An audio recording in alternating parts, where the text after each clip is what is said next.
So you just bought a new Toyota. Well, the first order of business is congratulations. Welcome to the Car Care Lot channel. My name is AMD. I am a Toyota Master Diagnostic Technician. And in this video, I'm going to go over some things that you should never do to your brand new Toyota that you just bought. We're going to cover some items that I consistently see people not take care of that you should know about. But before we get started, if you're new to the channel, welcome. Consider subscribing to the channel. Check out some of my other videos. If you're a returning subscriber, thank you so much for watching another one of my videos. And without further ado, let's dig into it.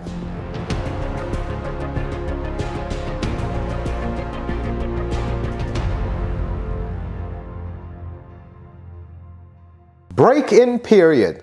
Now, most people are thinking that break-in periods are something of the past. You know, these cars are very high-tech, they're very well engineered, things have changed, high tolerances, that we don't need a break-in period. Just get the car from the dealership with 1 mile and do whatever we want with it, just like it has 50,000, 60,000 miles. Folks, that is not the case.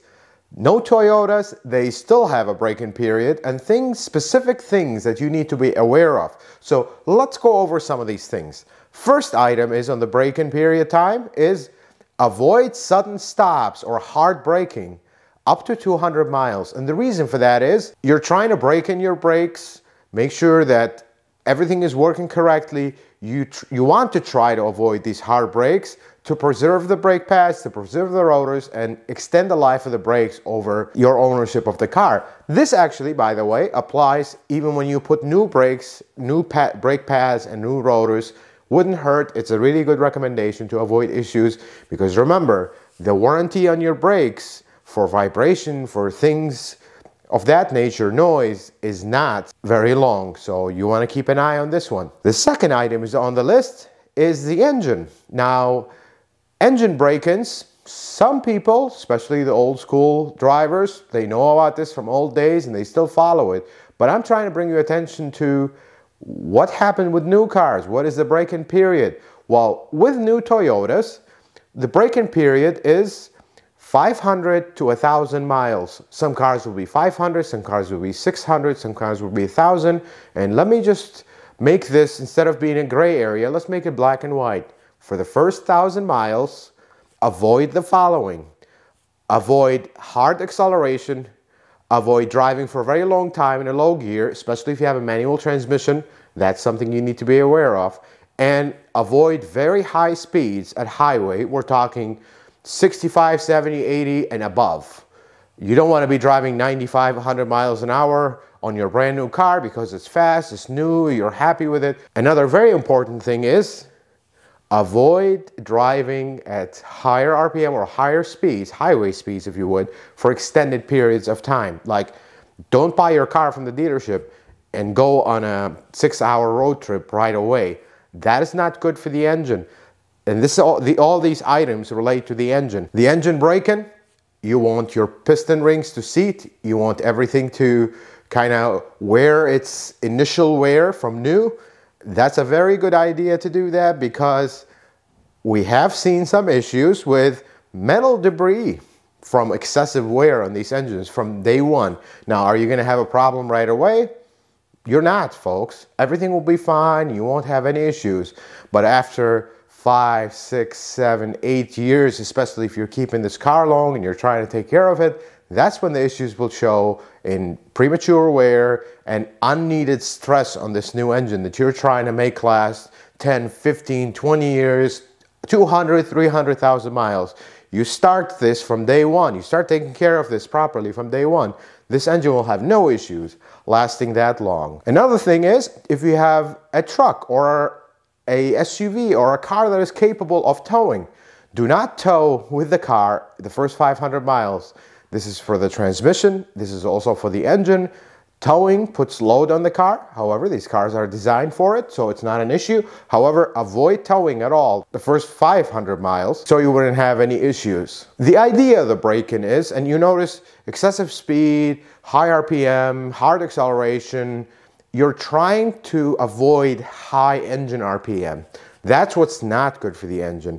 And what's also not good is consistent RPM, like you're always at 3,000 RPM for hours and hours and hours. That's why avoid taking long trips with your brand new car. If you plan to keep it for long and have no issues. Let's talk about oil changes following the break-in. Now, the older cars used to do an oil change at 1,000 miles, followed by the next interval, and then on at the correct interval that the manual recommends. Well, new cars didn't really specify that, but here's a piece of advice for you. I highly recommend, if you're planning to keep this car, don't be wasting your money if you're only keeping this car 5-6 years and then on to the next one. But if you're taking this car that 200,000, 300,000, 400,000 miles, and you're definitely keeping it for 10, 15, 20 years, oil changes are cheap, folks. I would highly recommend, after you finish that break-in period of the engine, the 1,000 miles, after following all the stuff we talked about, do an oil change. It wouldn't hurt. I have seen new cars where they come in for their first oil change at 10,000 miles. And they have some very slight metal shavings in the oil filter. That is not a problem, but I don't know how I feel about those metal shavings all over the engine, and then you drove 10,000 miles on them. Hopefully it doesn't cause an issue, but would you like to say, hopefully I don't have an issue, or would you like to take care of it from day one? And one thing I want to bring to your attention, what's going to happen after this 1,000 miles. The first oil change is very important for any new engine. It's extremely important.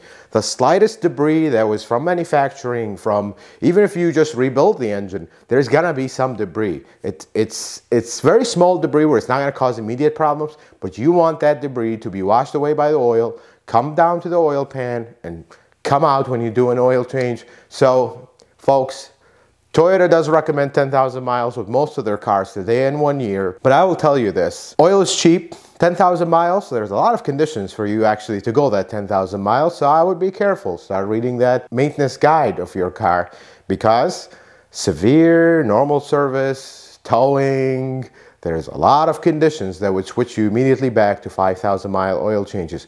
So be careful of that. And if you want to navigate around the gray areas, make things black and white, nice and simple, just do your oil change every 5,000 miles, 6 months, and you will not have issues.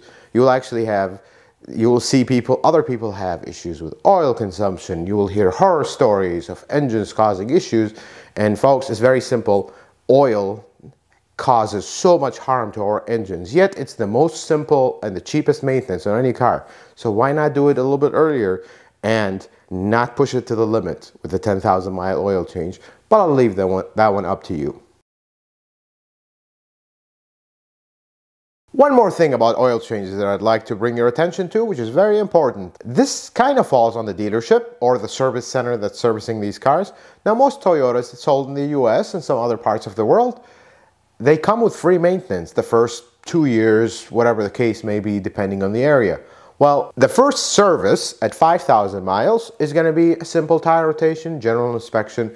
At 10,000 miles, it's going to be an oil change, tire rotation, brake inspection, just make sure everything is good, which really most of the time they are. I mean, it's a Toyota with 10,000 miles, so that's nothing. Well, here's just the typical scenario where things go south.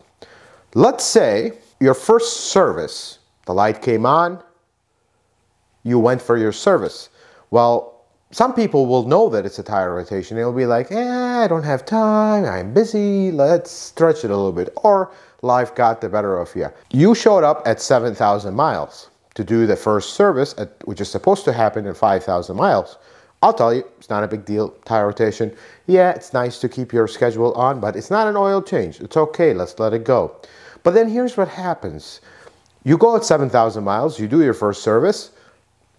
The person who does these free maintenances, most dealerships will hire the junior mechanic, the one that's just starting out in the business. Folks, it's very simple maintenance. Anybody can rotate tires. Anybody can do an oil change. It doesn't require skills and knowledge and education. It's very simple. That's where junior mechanics start. Well, the junior mechanic will do the tire rotation, check all the fluids, check everything, do everything perfectly. But then they're going to walk to the machine that creates the stickers. the sticker, the oil change sticker that you put on your window, the dealerships put and you guys follow. Well, the machine is, you put the current miles, you hit print, it's going to add 5,000 miles to that, and it's going to print a sticker. Things get hectic at dealerships, so these guys, junior mechanics, they don't pay attention to the sticker. It's just the sticker, it's not a big deal, right? Well, it is, because now you went at 7,000 miles. The next service now went to 12,000 miles.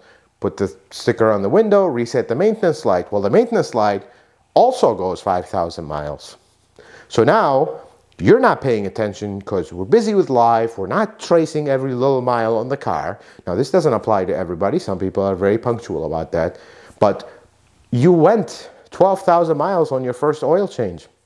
Remember I just told you 1,000 miles would be nice? You just went 12,000 miles on your first oil change. And this repeats and repeats and repeats.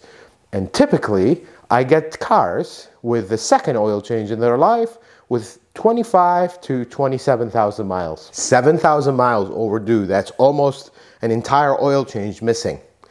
This is a very bad start to a very reliable car. And you do not want to be that person, folks. That's why I'm telling you this. Look, you can yell at the dealership, you can do all that, but ultimately it is your car, you're responsible to take care of it, and it doesn't hurt.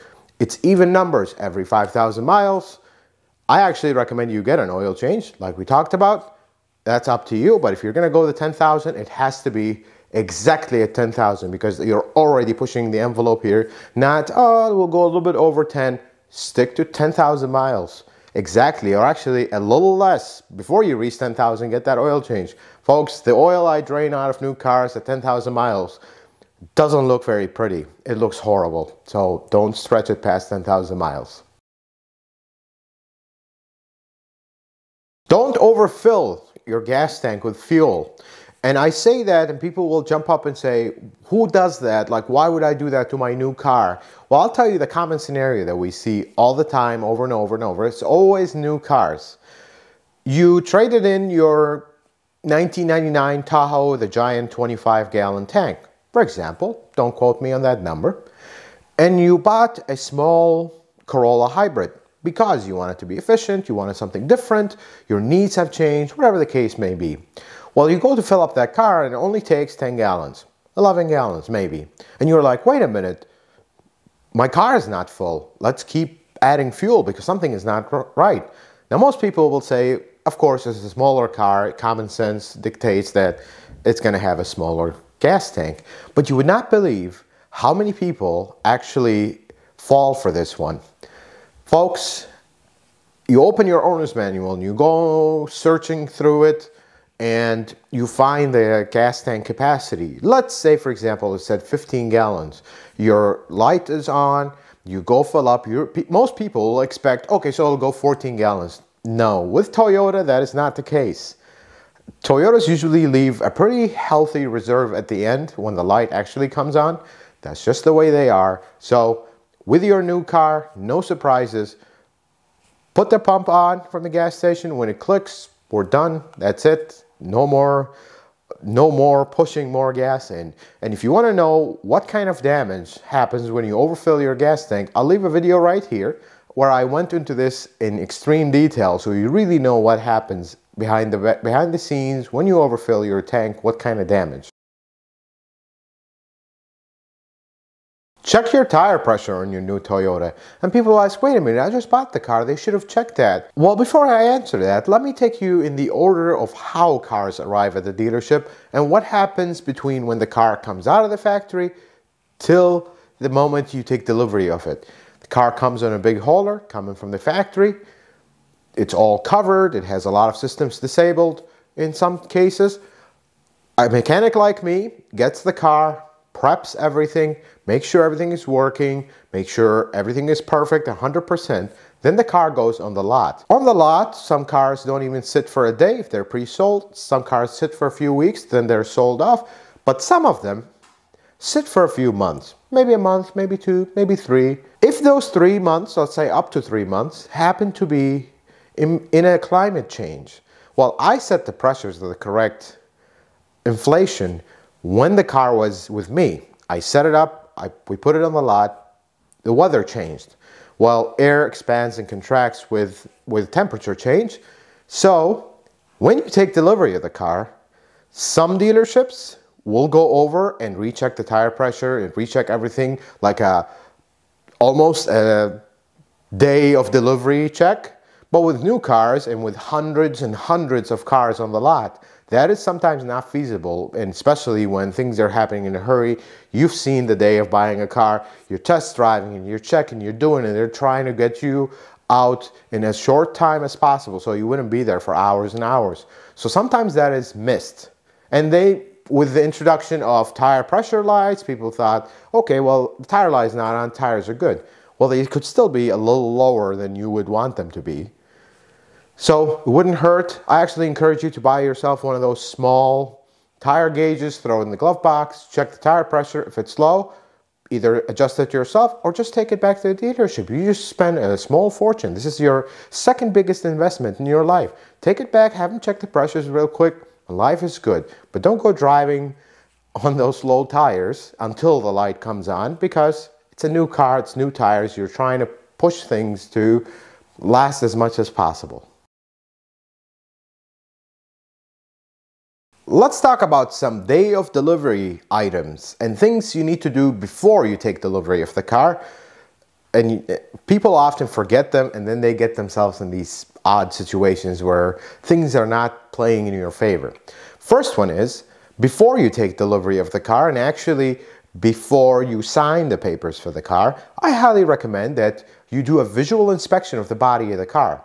Look, folks, dealerships, they have hundreds of cars, used cars, new cars, different models, customer cars, company cars. They have cars everywhere.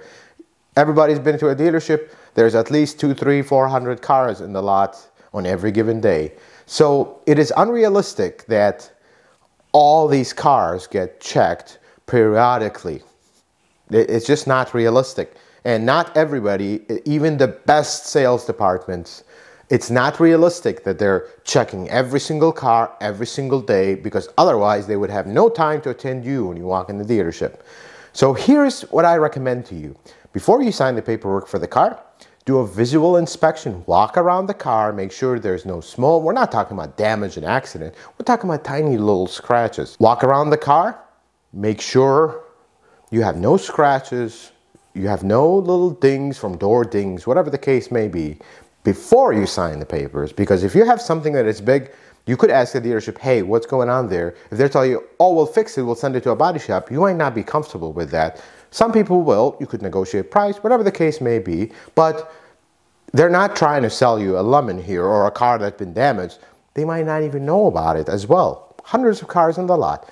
Walk around the car before you sign paperwork, and then after you sign the paperwork, do a quick walk around as well. Everybody is in their highest emotions when they're buying a car and they're handed the key and the salesman is trying to show you all the cool features of the car, trying to pair your phone, and there's all that frenzy, and I see people's faces when that happens.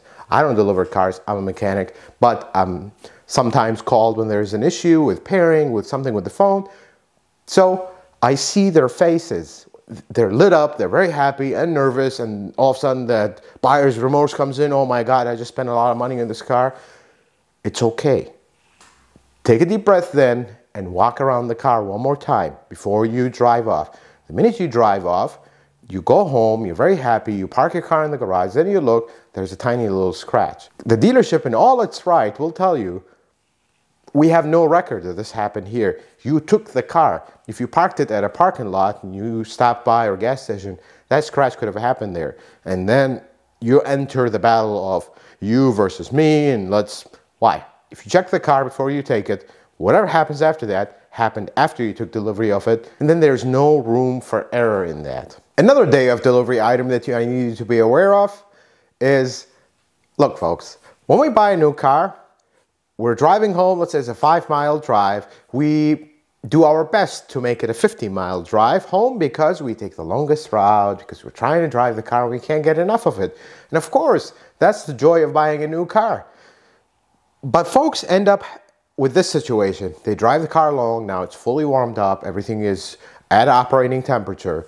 You go in your garage, because of course you're going to park your newly purchased car in your garage, and you're going to be looking at it inside the garage and just celebrating that joyous moment. But then when you park in your garage, it's like, wait a minute, why does my whole garage smell like a burning smell? That is completely normal, folks. And I know it's annoying, but it's a car made by humans. People, when they're assembling the cars, fingerprints and oils from hands and all that stuff finds its way around the engine, around the exhaust, and it won't burn off that easy when you're just test driving it in short periods around the dealership. But when you drive it that first long drive, you're going to get a little bit of a burning smell. That is completely normal. There's nothing to worry about. I would give that burning smell 2-3 days of normal driving. It'll completely go away and you'll never smell it again. I just thought I'd bring this to your attention because this also brings a lot of people very worried with their new cars. And then by the time they bring it to the dealership, the smell is actually gone. So just trying to save you a trip to the dealership for nothing. And last but not least, most Toyota dealerships, when you buy a new car, and actually that's how they come from the factory, will put the owner's manual in the glove box. Folks, a small advice, the owner's manuals for these newer cars, they're getting bigger and bigger and they take more space, and they end up in some cases taking the whole glove box space. Why don't you just take that owner's manual, if you're worried about it getting damaged, put it in a very large Ziploc bag, throw it in the back by the spare tire. That way it's not taking your valuable storage space and you're always shuffling around it and it's just getting worn out just from being thrown around up and down, left and right. Throw it in the back where it's safe. It's there if you need it in an emergency, but it's not in your way. Just a little piece of advice, because I see people struggle with glove box space because of that big bulky owner's manual in there. And folks, I'll say this one more time, congratulations on your new Toyota purchase. I hope this car lasts you for a very long time and you have zero issue with it, living up to its legendary reputation of reliability. I hope this video was helpful. I hope it's informative. I hope you learned something new. If you liked it, consider giving it a thumbs up. Subscribe to the channel. Check out some of my other Toyota videos. May the Lord bless you and keep you, and you have a wonderful day.